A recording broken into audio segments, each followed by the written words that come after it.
वीरासुर, आज मैं तुझे समाप्त कर दूंगा। ये धरा भी तुझे अपने में समाने में असमर्थ है।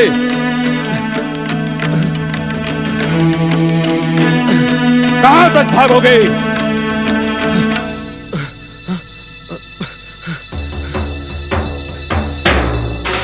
तलवार? तलवार तो मेरे पास भी है। प्रहार तो मैं भी उस दुष्ट पर कर सकता हूं जिसने मुझे अपना दास समझ रखा है। मैं उसे जीवित नहीं छोड़ूंगा, नहीं जीवित छोड़ूंगा उसे। सावधान वीनू, वो कोई साधारण मानव नहीं है, पातालवासी असुर है। उसकी आसुरी शक्ति के सामने तुम कुछ नहीं कर पाओगे। भलाई इसी में है कि तुम छुप जाओ, छुप जाओ।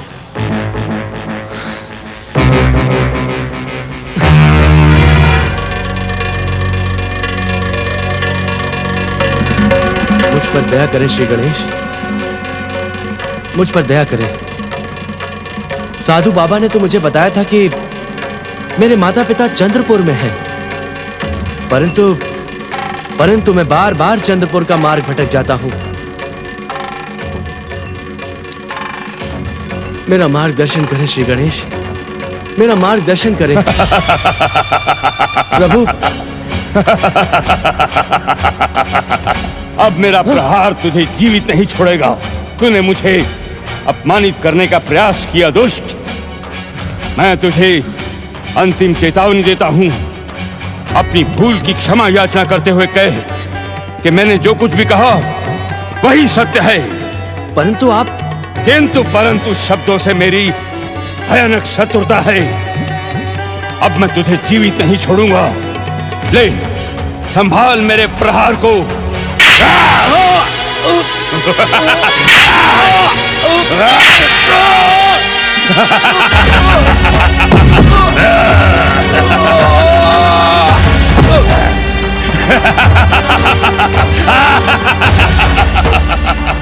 कमलासुर की आज्ञा न मानने का परिणाम यही होता है।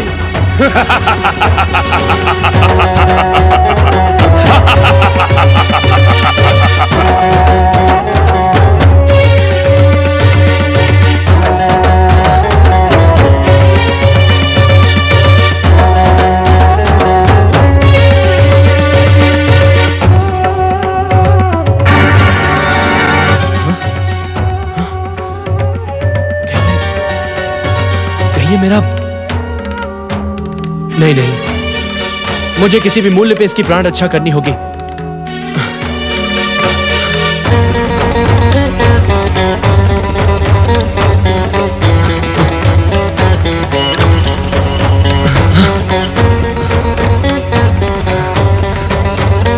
आप कितने दयालु हैं श्री गणेश। आपने अपना भक्त भेजकर मुझे सब कुछ बता दिया। अब मैं चंद्रपुर गांव जाऊंगा, अपने बिछड़े जुड़वा भाई से मिलूंगा। मेरी सहायता करिएगा श्री गणेश। आप कि जय भैया दीनू, भैया दीनू, तुम मेरे खोए हुए जुड़वा भाई हो भैया। तुम जिस गणेश को याद कर रहे हो उसी ने मुझे तुमसे मिलवाया है। परंतु कितना निर्दयी है तुम्हारा गणेश। तुम उसके भक्त हो, अचेत होकर के भी उसका नाम जप रहे हो। फिर भी उसने तुम्हारी दुष्ट कमलासुर के प्रहार से रक्षा नहीं की। अब मैं क्या करूं? कहां जाऊं मैं? कैसे तुम्हारा उपचार करूं भैया? दीनू भैया, मैं तुम्हें कैसे सचेत करूं? मैं क्या करूं भैया? मैं क्या करूं? यदि मैं तुम्हें इस समय गांव लेकर जाऊंगा तो गांव वाले यही समझेंगे कि मैंने तुम्हें घायल किया है। अब रात होने तक मुझे यही इसी गुफा में रुकना होगा। हे निर्दयी, कठोर हृदय गणेश, अपने भक्तों को परीक्षा के नाम पर दिए गए कष्टों से मुक्ति दो, अन्यथा कोई तुम्हारी पूजा नहीं करेगा, कोई नहीं करेगा पूजा।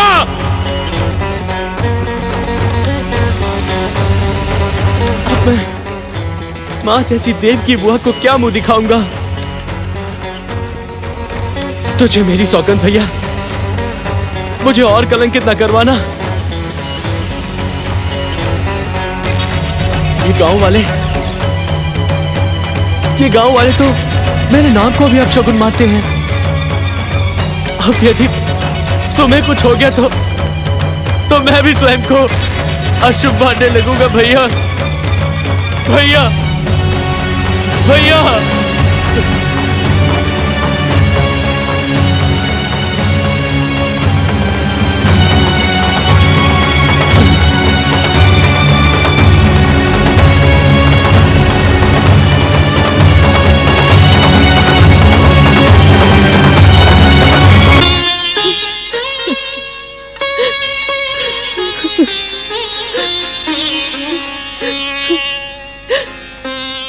न जाने किस अशुभ घड़ी में युवराज को इस रहस्य का ज्ञान हो गया। अब मैं क्या करूं? मैं अपने पुत्र के बिना जीवित नहीं रह सकती महाराज। धीरज रखो महारानी चंद्रावती। हमने युवराज चंद्रकेतु को श्री गणेश की कृपा से ही प्राप्त किया है।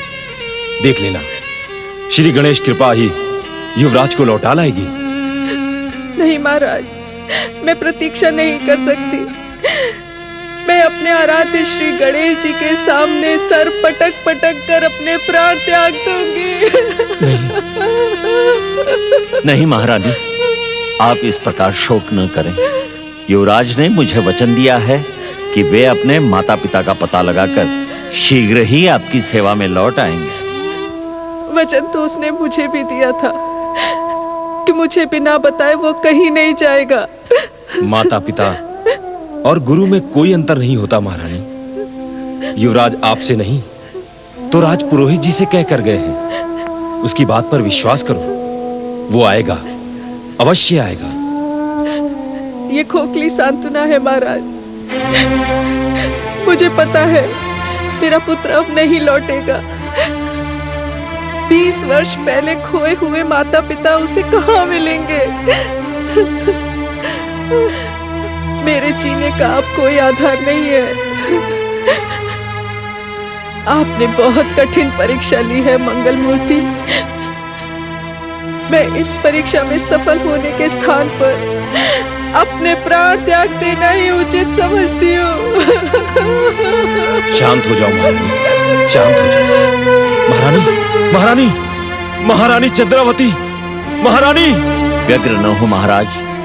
मैं अपनी ज्योतिष गणना के अनुसार विश्वास पूर्वक ये कह सकता हूं कि शीघ्र ही युवराज का आप दोनों से मिलन होगा और गणेश महाराज की कृपा से महारानी शीघ्र ही स्वस्थ हो जाएंगी।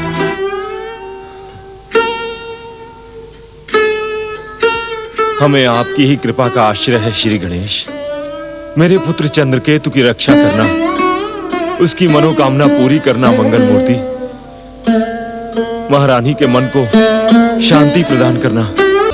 शीघ्र प्रकट हो दयासुर। जय जय श्री मां गणेश। प्रणाम प्रभु, आपके आदेश पर मैं प्रकट हुआ मंगल मूर्ति। कहे मेरे लिए क्या आज्ञा है?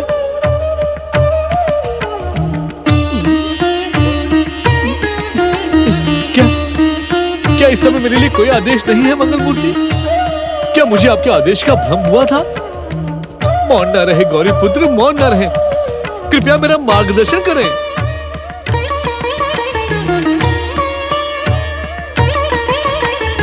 दयासुर, ऐसा लगता है कि तुम्हारे भीतर भक्ति भावना का अब अंत होने लगा है।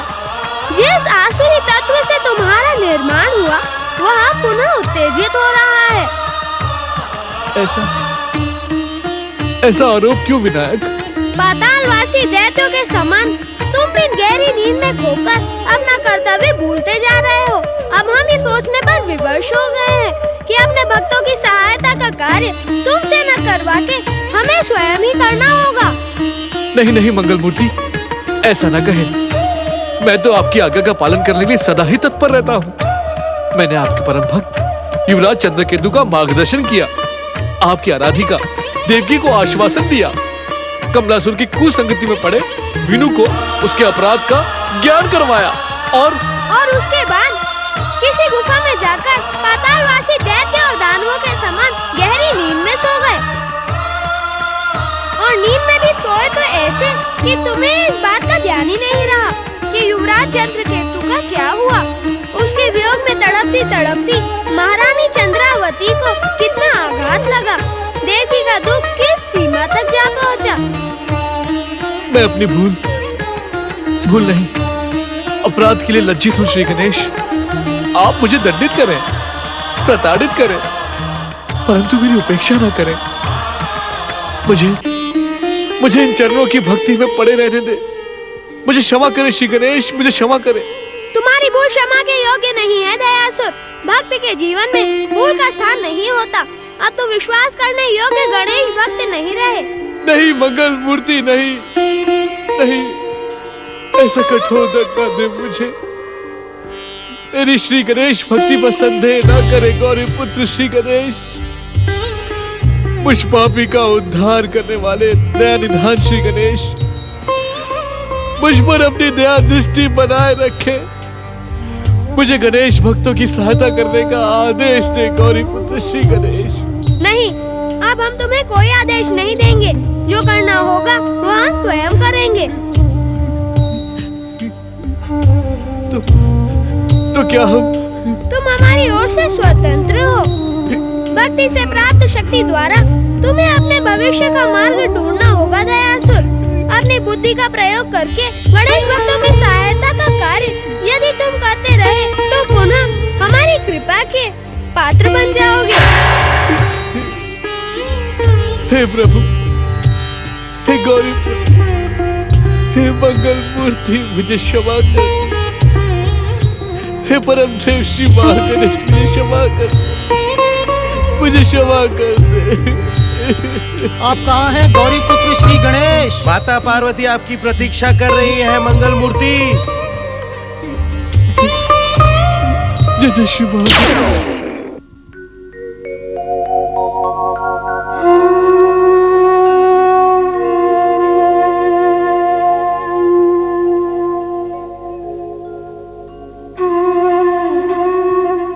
किस चिंता में खोए हम महोत्कट? माता, जब आपका आशीर्वाद है तो मुझे कैसी चिंता, परंतु लंबी प्रतीक्षा कभी कभी मन को विचलित कर देती है। किसकी प्रतीक्षा कर रहे हो? क्या गौरी पुत्र श्री गणेश? प्रणाम माता अदिति। मैंने महोत्कट को आपके दर्शन करने के लिए आने का संदेश भेजा था, इसीलिए ये व्यग्र होकर हमारी प्रतीक्षा कर रहे थे। आश्रम में तो कोई नहीं आया, फिर तुम्हें संदेश किससे भिजवाया? माता, परमदेव श्री महागणेश की कृपा से हम दोनों के बीच संदेशों का आदान प्रदान होता रहता है। अर्थात मेरे मन में उठने वाली बात महोत्कट और महोत्कट के मन में उठने वाली बात को मैं जान जाता हूँ। क्या तुम माता पार्वती से आज्ञा लेकर आए हो?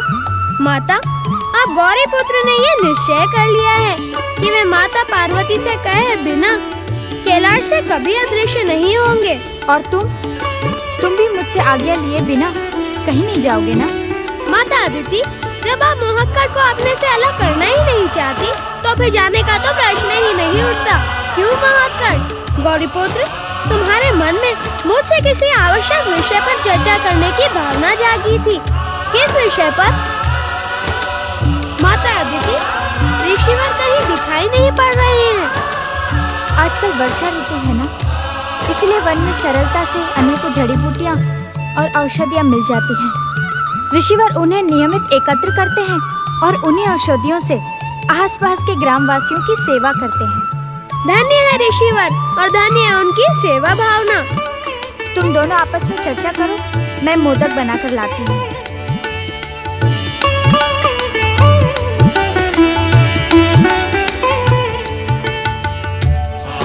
चर्चा हमें किसी एकांत स्थान पर करनी चाहिए जिससे किसी को पता न चले। तुम ठीक कहते हो, चलो। गौरीपुत्र, तुम तो जानते हो कि मैं मयूरेश्वर होते हुए भी महोत्कड़ की भूमिका निभा रहा हूँ, जिससे माता अदिति को दुख न हो। परंतु कभी कभी मेरा मन चिंतित हो जाता है।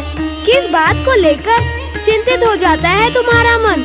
मुझे ऐसा लगता है कि मैं पूजनीय माता अदिति के साथ छल तो नहीं कर रहा हूँ। अपराध भावना, ये तुम्हारी भूल है। क्या माता अदिति और पिताश्री कश्यप ऋषि को धोखे में रखना उचित है? तुमने कोई छल नहीं किया है मयूरेश्वर।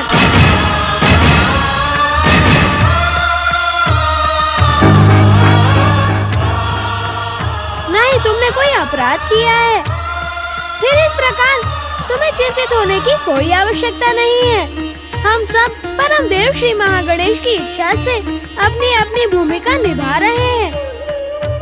मयूरेश्वर, जब तक तुम्हारे हाथों उस दुष्ट सिंधु के पुत्र कमलासुर का अंत नहीं हो जाता, तब तक तुम्हें यहीं रहना होगा महोत्कड़ के रूप में। परंतु माता की सेवा में तुम मयूरेश्वर न रहकर महोत्कड़ के रूप में रहो। इससे क्या अंतर पड़ता है? हम सब परम देव श्री महागणेश के अवतार हैं। हमारे रचना तत्व में तनिक भी अंतर नहीं है।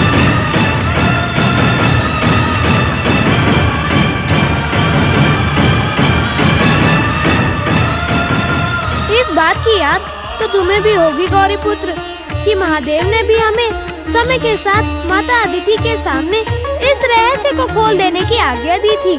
समय आते ही तुम्हें परम देव श्री महागणेश की कृपा से रहस्य को खोलने का संकेत मिल जाएगा। इस समय इन सारी चिंताओं को भूलकर अपने अवतार का कर्तव्य पूरा करो। मैं कुछ समझा नहीं। क्यों? तुम्हें भी तो परम देव श्री महागणेश की इच्छा का संकेत मिल चुका है। अब कमलासुर को तपस्या और वरदान के लिए प्रेरित करने में और देर नहीं करनी चाहिए। मैं भी उसी उद्देश्य के लिए कैलाश से निकला हूँ।